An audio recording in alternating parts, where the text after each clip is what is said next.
नमस्कार दोस्तों, स्वागत है एक बार फिर से आप सभी का study service online coaching academy Shimla में। मैं प्रवीण और आज की इस टॉपिक में हम जो है वो डिस्कस करेंगे।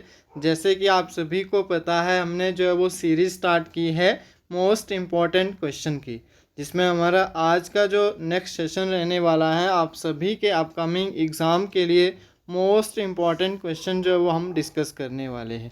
अगर हम बात करें Himachal Pradesh TGT, TET, arts, medical की बात करें या फिर अदर स्ट्रीम जितने भी एग्ज़ाम हैं, उन सभी के लिए ये हेल्पफुल वीडियो जो है वो रहने वाली है।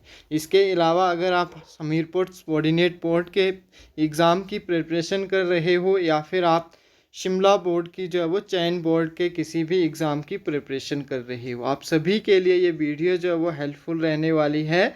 तो वीडियो को सभी ने लास्ट तक जो है वो ज़रूर देखना है। और आज हम जो है वो वीडियो के क्वेश्चन के साथ साथ उनसे रिलेटेड कुछ इम्पॉर्टेंट टॉपिक भी जो है वो डिस्कस करेंगे। तो आई होप आप सभी को जो है वो वीडियो अच्छी लगेगी, पसंद आएगी। और वीडियो आपको अगर अच्छी लगती है तो वीडियो को लाइक करना है, शेयर करना है अपने दोस्तों के साथ।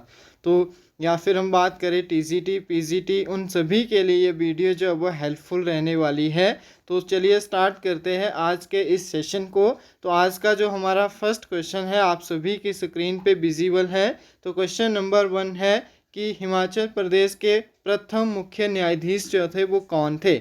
न्यायाधीश मिर्ज़ा हमीदुल्ला बेग था, न्यायाधीश मेहरचंद महाजन, या फिर न्यायाधीश मंसूर अहमद मीर, या फिर टी.एस. ठाकुर। तो जल्दी से आंसर करना है सभी ने। तो सभी को पता है न्यायाधीश मिर्ज़ा हमीदुल्ला बेग जो थे वो हिमाचल प्रदेश के प्रथम मुख्य न्यायाधीश थे। इसके अलावा अगर हम बात करें तो सबसे पहले ये 1971 में जो थे शिमला हाई कोर्ट के क्या बने थे, मुख्य न्यायाधीश बने थे। इसके अतिरिक्त अगर हम बात करें तो ये हमारे क्या था, 1977 से लेकर 1978 तक जो है वो क्या हुआ, भारत के 15वें मुख्य न्यायाधीश के पद पर भी जो है वो आसीन रह चुके हैं। तो ये भी आपको पता होना चाहिए इनके बारे में एक्स्ट्रा इन्फॉर्मेशन। तो आई होप आप सभी को क्वेश्चन नंबर 1 जो है वो क्लियर होगा। इसके बाद नेक्स्ट क्वेश्चन की तरफ चलते हैं। तो क्वेश्चन नंबर 2 आप सभी की स्क्रीन पे विजिबल है। तो इंदिरा पॉइंट कहाँ पे स्थित है। तो जल्दी से आंसर करना है। लक्षद्वीप है, दमन एंड द्वीप, तमिलनाडु, या फिर अंडमान निकोबार। जल्दी से आंसर कर दीजिए। तो जो आपका इंदिरा पॉइंट है which is situated in Andaman Nicobar के ग्रेट निकोबार द्वीप पर, भारत का दक्षिणतम जो वो बिंदु है, आपका दक्षिण बिंदु जिसको हम बोलते हैं वो है आपका इंदिरा पॉइंट। अंडमान निकोबार में ये प्रेजेंट है। अगर इससे पहले इसके नाम की बात करें तो इसको पिमेलियन पॉइंट के नाम से भी जाना जाता था। नोट कर सकते हैं आप, पिमेलियन पॉइंट के नाम से भी जाना जाता था और पारंस पॉइंट के नाम से भी जाना जाता था। नोट कर सकते हैं, अगर आपको नहीं पता है तो पारंस पॉइंट के नाम से भी जाना जाता था। लेकिन क्या हुआ, 1980 के अंदर जो है वो क्या हुआ, इसका नाम जो है वो भारत की पूर्व प्रधानमंत्री श्रीमती इंदिरा गांधी के नाम पे क्या पड़ा, इंदिरा पॉइंट पड़ा। ठीक है, ये भी आपको पता होना चाहिए। और साथ में अगर हम बात करें अंडमान निकोबार की, तो क्षेत्रफल के आधार पे भारत का सबसे बड़ा केंद्र शासित प्रदेश है आपका निकोबार और Andaman. Option number D second question के लिए बिल्कुल सही आंसर हो जाएगा। इसके बाद नेक्स्ट क्वेश्चन की तरफ चलते हैं। तो प्रदेश की धामी रियासत में प्रसिद्ध धामी गोली कांड जो है वो कब हुआ था। बहुत फेमस क्वेश्चन है और बार बार जो है वो पूछा जाता है। तो इसके बारे में आपको पता होना चाहिए कि धामी गोली कांड कब हुआ था। तो बस 1939 आपका जो है वो बिल्कुल सही आंसर है। और कहाँ पे हुआ था, धामी में हुआ था। ये धामी कहाँ पे है, डिस्ट्रिक्ट शिमला के अंदर जो है वो प्रेजेंट है। ये भी आपको पता होना चाहिए। तो राजाओं के शासन के खिलाफ उठे आंदोलन को दबाने के लिए क्या किया, भीड़ में जो है वो गोलियां चलाई गई थी। तो इस गोलीकांड में 2 व्यक्तियों की जो है वो उनको मृत्यु हो गई थी। तो ये भी आपको पता होना चाहिए कौन कौन से थे। उमा दत्त उमा दत्त और सेकंड था आपके पास दुर्गा दास। तो कई बार पूछ लिया जाता है, तो आपको पता होना चाहिए। एक उमा दत्त था और दूसरा क्या था, दुर्गा दास था। उनकी क्या हो गई थी, मृत्यु हो गई थी धामी गोली कांड में। तो आई होप ये क्वेश्चन भी आप सभी को क्लियर होगा। नेक्स्ट क्वेश्चन की तरफ चलते हैं। हाइड्रोजन का रंग जो है वो इनमें से कौन सा है, जल्दी से आंसर करना है। तो हाइड्रोजन का रंग जो है वो इनमें से कौन सा है। तो हाइड्रोजन आप सभी को पता है रंगहीन होता है, कलरलेस होता है। हाइड्रोजन एक रंगहीन, बात करें गंधहीन या फिर स्वादहीन, टेस्टलेस है, स्मेल नहीं है उसके अंदर, गंध नहीं है, या फिर हम उसके अंदर कोई कलर भी नहीं है। अगर हम बात करें हाइड्रोजन की, तो वर्ष आपका 1766 के अंदर हेनरी कैवेंडिश, नोट कर लीजिए अगर किसी को नहीं आता है, तो हेनरी कैवेंडिश ने क्या किया था, हाइड्रोजन की खोज की थी।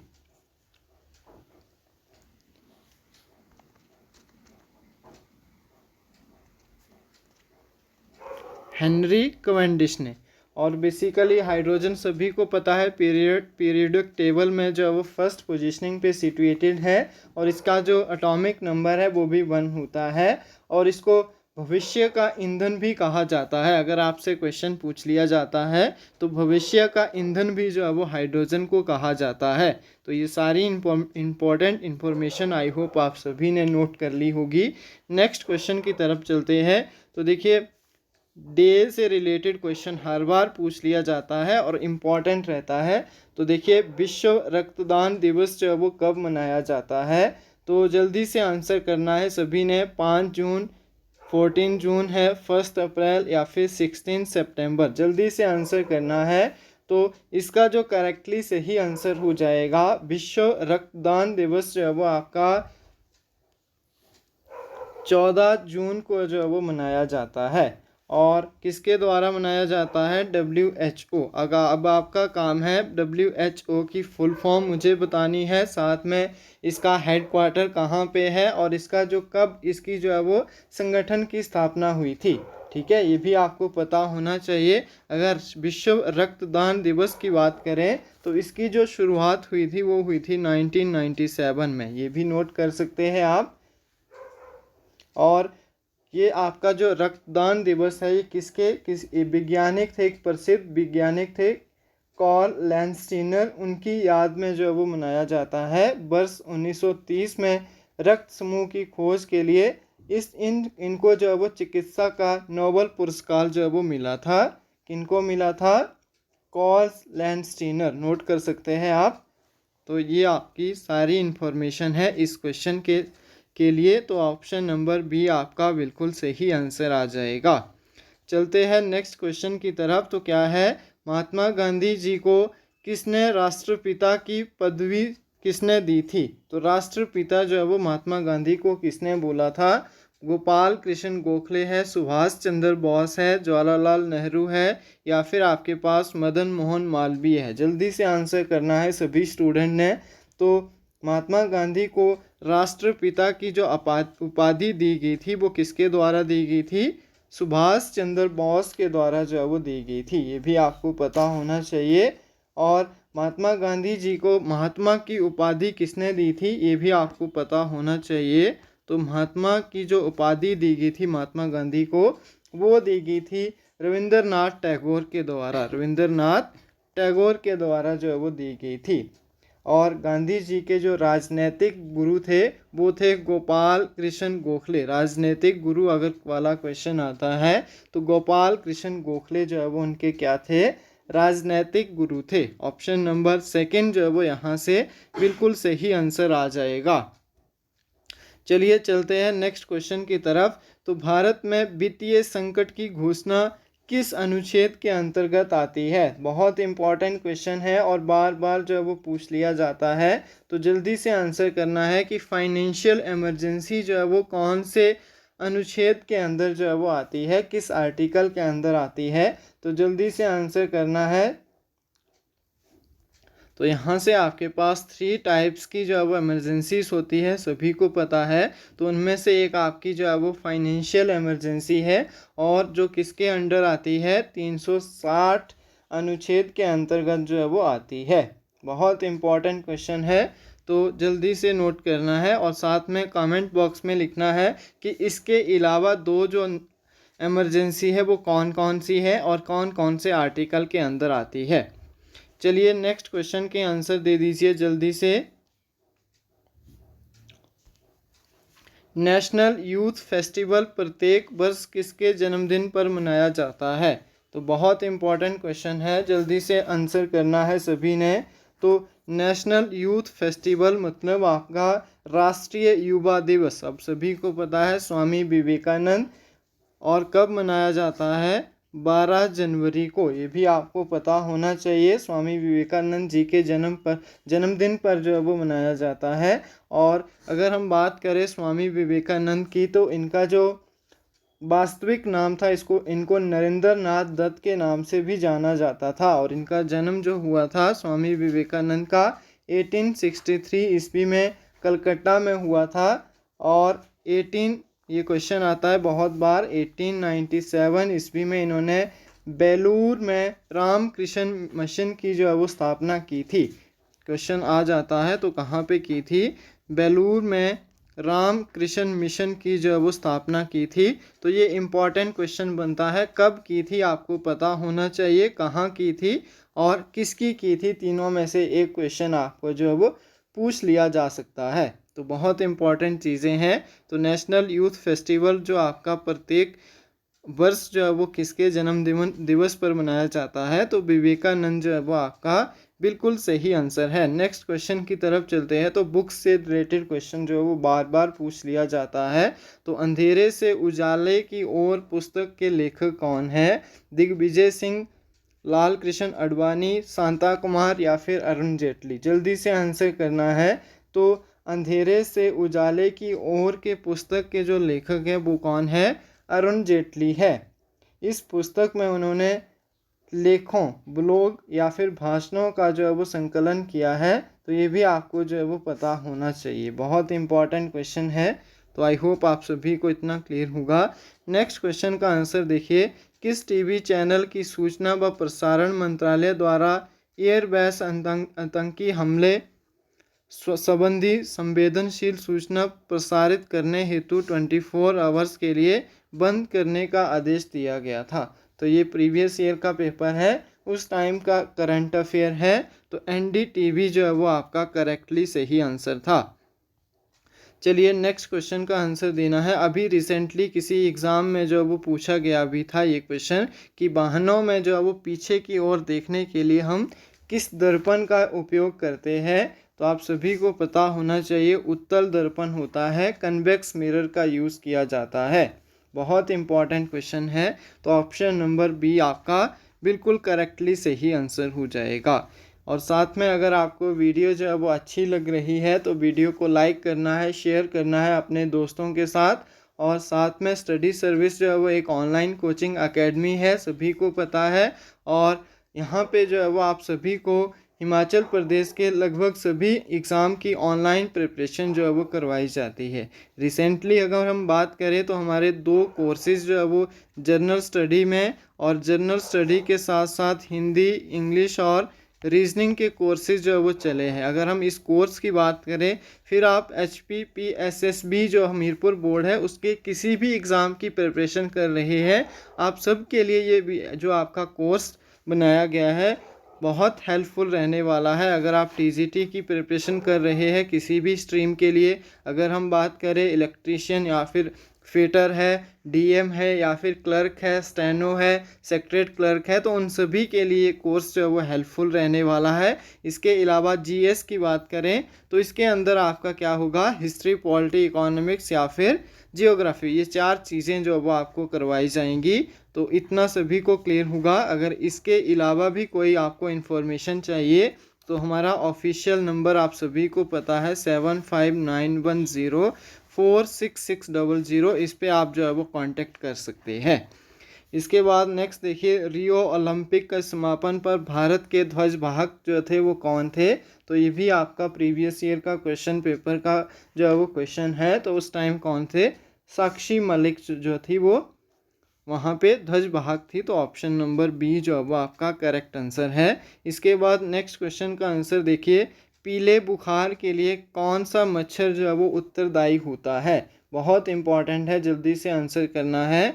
तो कौन सा मच्छर जो है वो पीले बुखार के लिए क्या होता है, उत्तरदायी होता है। तो पीले बुखार या फिर पित्त ज्वर के लिए एडिस एजिप्टी जो है वो ऑप्शन नंबर फर्स्ट जो है वो आपका क्या होता है, रिस्पॉन्सिबल होता है। अगर हम बात करें इसके अलावा डेंगू है या फिर चिकनगुनिया है, तो इन सभी के लिए जो है यही जो है वो आपका क्या है, मच्छर जो है वो उत्तरदायी होता है। इन मच्छरों में सफ़ेद से और काले रंग की धारियाँ होती है, आपने नॉर्मली भी देखा होगा। तो इसलिए इन मच्छरों को हम क्या बोलते हैं, टाइगर मच्छर या फिर वन मच्छर भी इनको कहते हैं। बहुत इंपॉर्टेंट क्वेश्चन है। तो ऑप्शन नंबर ए आपका बिल्कुल करेक्टली सही आंसर आ जाएगा। चलिए नेक्स्ट क्वेश्चन की तरफ चलते हैं। तो jewel of India, jewel of India नाम के राज्य से जो है वो किस राज्य को जाना जाता है। तो ज्वेल ऑफ इंडिया के नाम से कौन से राज्य को जाना जाता है, नागालैंड, मणिपुर, त्रिपुरा या फिर असम। जल्दी से आंसर करना है सभी ने। तो ऑप्शन नंबर आपका बी, मणिपुर को जो है वो क्या माना जाता है, ज्वेल ऑफ इंडिया जो है वो इसके नाम से जाना जाता है। मणिपुर भारत का सभी को पता है पूर्वोत्तर राज्य है, और इसकी जो कैपिटल है, राजधानी है, वो क्या है, इम्फॉल है, सभी को पता है। मणिपुर का जो शाब्दिक अर्थ है वो क्या है, आभूषणों की भूमि। आभूषणों की भूमि सभी को पता है, मणि मतलब आभूषण, तो आभूषणों की भूमि के नाम से जो है वो जाना जाता है।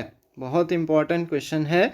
चलिए नेक्स्ट क्वेश्चन की तरफ चलते हैं। हेलिना व अमोघ जो है वो किसके नाम है। बहुत इंपॉर्टेंट क्वेश्चन है। हेलिना और अमोघ जो है वो किसके क्या है, नाम है। तो एंटी टैक गाइडेड मिसाइल, एंटी टैक गाइडेड मिसाइल जो है वो इनके नाम है, ये भी आपको पता होना चाहिए।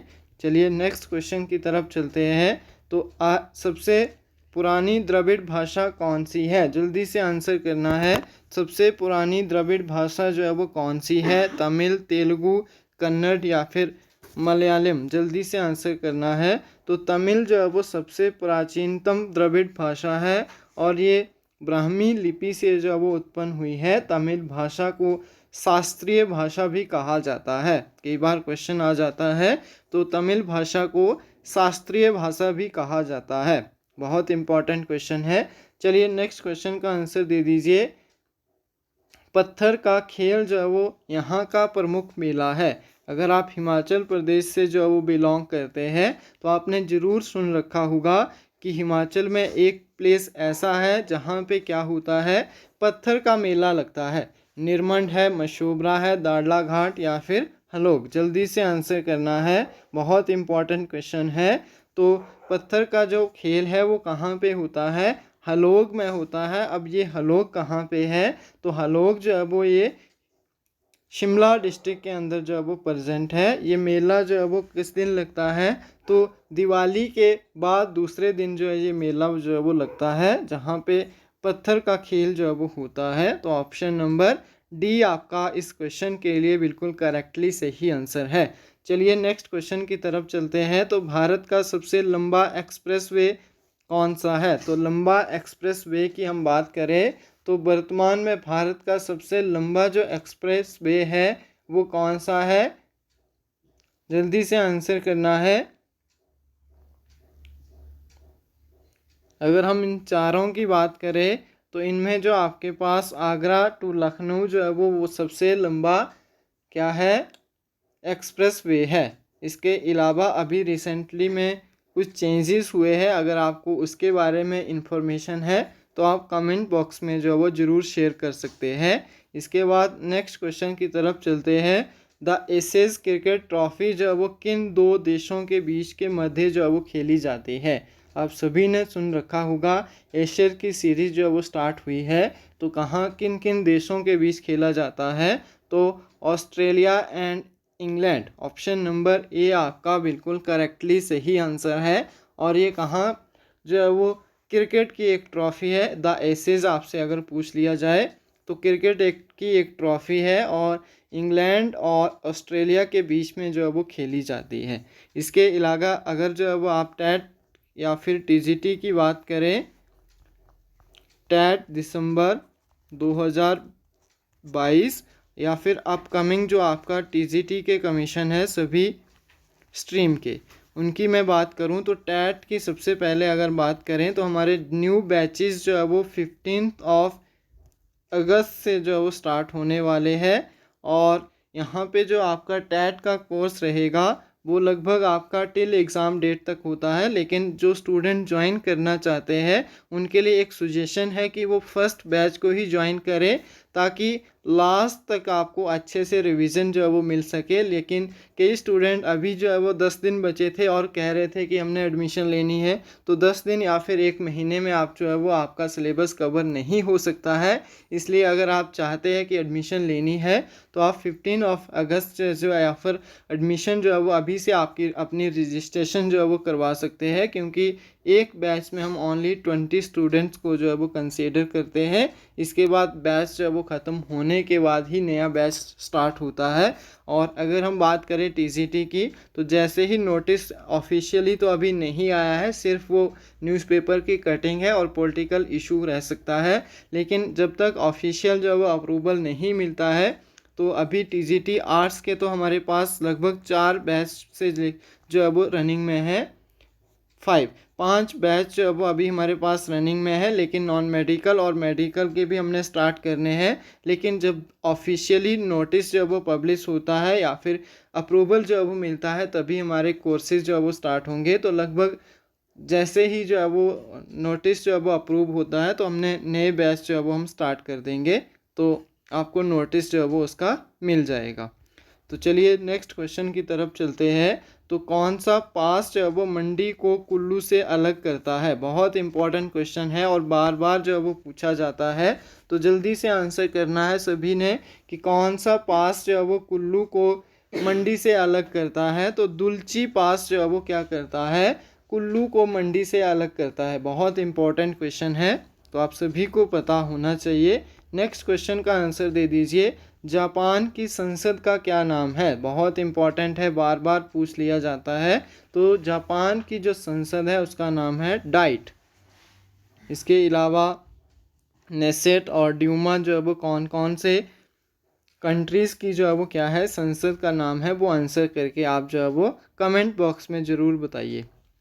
चलिए, ऑपरेशन फ्लड के जनक जो थे वो कौन थे? जल्दी से आंसर करना है। तो ऑपरेशन फ्लड जो है वो एक दूध क्रांति के नाम से भी इसको जाना जाता है, और इसके जो जनक है वो कौन थे? जल्दी से आंसर कर दीजिए, डॉक्टर वर्जीय कुरियन।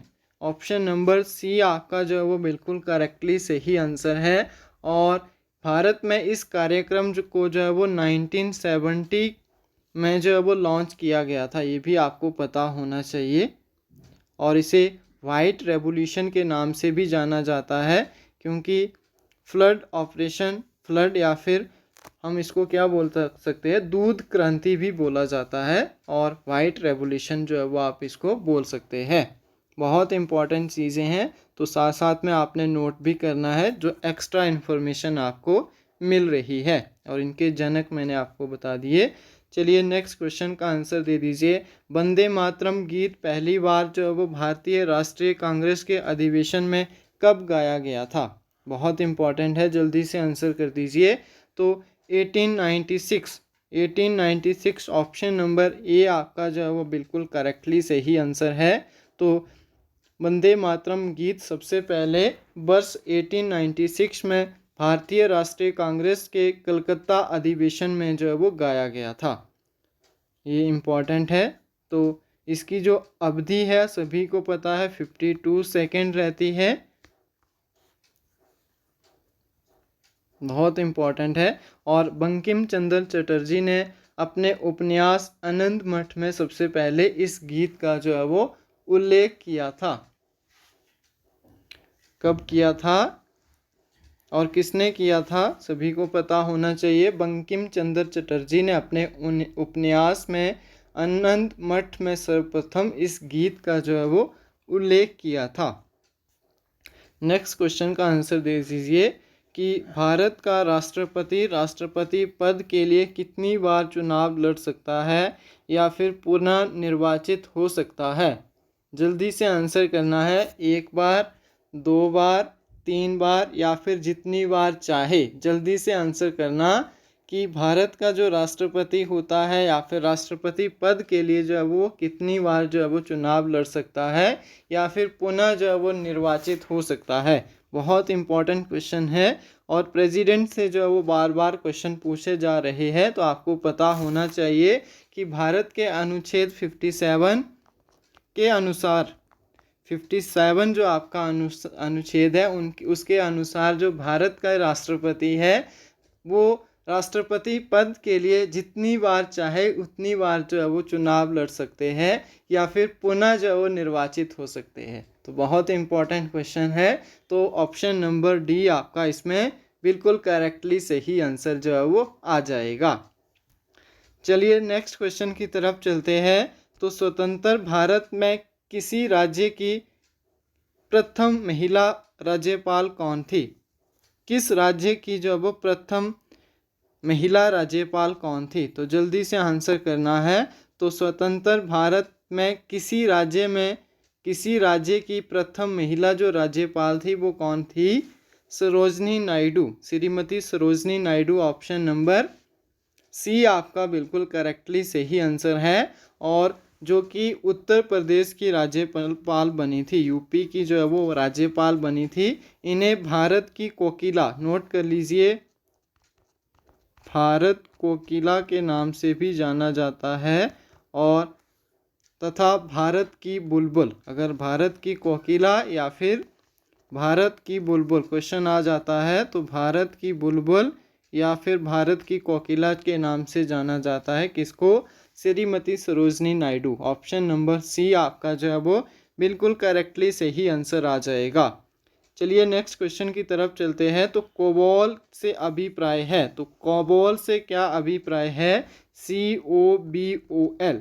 तो सभी को पता है कॉमन बिजनेस ओरिएंटेड लैंग्वेज, ठीक है। तो common business oriented language, option number A आपका बिल्कुल करेक्टली सही आंसर आ जाएगा। चलिए नेक्स्ट क्वेश्चन का आंसर दे दीजिए। भारत और चीन के मध्य जो है वो कौन सी रेखा है और उसको क्या कहा जाता है?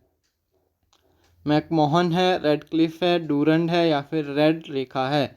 तो भारत व चीन के मध्य जो है वो अंतर्राष्ट्रीय सीमा रेखा का नाम जो है वो क्या है? मैकमोहन रेखा है। इस सीमा रेखा का नाम जो है वो हेनरी मैकमोहन के नाम पे रखा गया था। किनके नाम पे रखा गया था?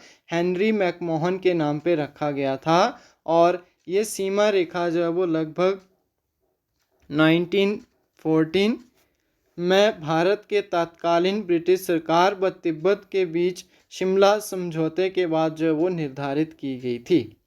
ये भी आपको पता होना चाहिए। तो नेक्स्ट क्वेश्चन की तरफ चलते हैं। विश्व पृथ्वी दिवस जो है वो कब मनाया जाता है? तो वर्ल्ड अर्थ डे जो है वो कब सेलिब्रेट किया जाता है? तो सभी को पता है 22 अप्रैल को जो है वो क्या मनाया जाता है? विश्व पृथ्वी दिवस जो है वो मनाया जाता है। और कमेंट बॉक्स में मुझे सभी कमेंट करेंगे कि इस बार जो विश्व पृथ्वी दिवस था उसकी थीम क्या थी। कमेंट करके ज़रूर लिखेंगे सभी। और वीडियो अच्छी लगती है तो मैंने जो जो क्वेश्चन आपको दिए हैं उनका आंसर जो है वो आप सभी से जो है वो एक्सेप्ट करूँगा। इसके बाद नेक्स्ट क्वेश्चन आता है। अगर इसकी ही बात करें तो वर्ष 1970 में ये दिवस जो है वो मनाया जाना जो है वो तय किया गया था। विश्व पृथ्वी दिवस को 1970 में जो है वो फर्स्ट टाइम सेलिब्रेट किया जाना जो है वो तय किया था। और इस दिन का मुख्य उद्देश्य क्या था? शुद्ध हवा, पानी और पर्यावरण के लिए लोगों को जागरूक करना। क्या मोटिव था इनका? कि शुद्ध हवा, पानी और पर्यावरण के लिए लोगों को जागरूक करना। चलिए नेक्स्ट क्वेश्चन देखते हैं। विटामिन ए की कमी से बीमारी पैदा करती है। तो विटामिन ए की जो कमी है वो कौन सी बीमारी पैदा करती है? तो विटामिन ए की कमी से आप सभी को पता है रतौंधी नामक की बीमारी होती है और इसके जो मुख्य लक्षण होते हैं जैसे कमज़ोर दृष्टि, जो आपकी नाइट ब्लाइंडनेस होती है, अगर उसकी बात करें तो विटामिन ए का जो रासायनिक नेम है आप सभी को पता है क्या है, रेटिनॉल। नोट कर लीजिए अगर किसी को नहीं आता है तो रेटिनॉल जो अब इसका रासायनिक नेम है। और इसके जो मुख्य स्रोत है जहाँ से ये प्रोवाइड किया जाता है, दूध, गाजर, हरी सब्जियाँ या फिर पालक या शकरकंद जो है वो इसके उदाहरण रहते हैं। बहुत इंपॉर्टेंट क्वेश्चन है, तो साथ साथ में जो चीज़ें मैंने आपको बताई है उनको आप जो है वो नोट कर सकते हैं। इसके अलावा मैं आपको बता दूं कि स्टडी सर्विस में हमारा ऑफिशियल जो है वो टेलीग्राम चैनल है। टेलीग्राम चैनल के अलावा जहां पे आपको सारी इन्फॉर्मेशन आपको टाइम टू टाइम मिलती रहती है, तो आप उसको ज्वाइन कर सकते हैं। हमारी ऑफिशियल प्ले स्टोर ऐप है स्टडी सर्विस के ही नाम पे, तो प्ले स्टोर में जाके आप ऐप को डाउनलोड कर सकते हैं। जितने भी रनिंग के कोर्सेज हैं उनको आप विज़िट कर सकते हैं, वहाँ पे डेमो क्लासेस जो है वो देख सकते हैं। सारा का सारा प्रोसेस आपका जो है वो ऐप पे ही होगा, तो आप उसको भी विज़िट कर सकते हैं। साथ में इंस्टा, टेलीग्राम और फेसबुक पे भी हमारा सेम लोगो, ट्विटर में भी सेम लोगों के साथ आप जो है वो फॉलो कर सकते हैं और वहाँ पे बहुत सारी इम्पॉर्टेंट चीज़ें जो है वो आप गेन कर सकते हैं। आप सभी के लिए बहुत ही इम्पॉर्टेंट चीज़ें जो है वो वहाँ पे प्रोवाइड करवाई जाती है। तो आई होप आप सभी को सेशन जो है वो पसंद आया होगा। अगर सेशन अच्छा लगा है तो अपने दोस्तों के साथ एक एक शेयर ज़रूर करना है। साथ में वीडियो को लाइक और चैनल को सब्सक्राइब ज़रूर कर लें ताकि आने वाली सभी वीडियो की नोटिफिकेशन जो है वो आप सब तक जो है वो पहुंचती रहे। तो थैंक यू सो मच, काफ़ी है आज के लिए इतना। आई होप आप सभी की प्रिपरेशन जो है वो अच्छी चली होगी और अच्छे से आप अपना एग्ज़ाम देंगे। तो thank you so much everyone, मिलेंगे नेक्स्ट सेशन में नेक्स्ट क्लास के साथ।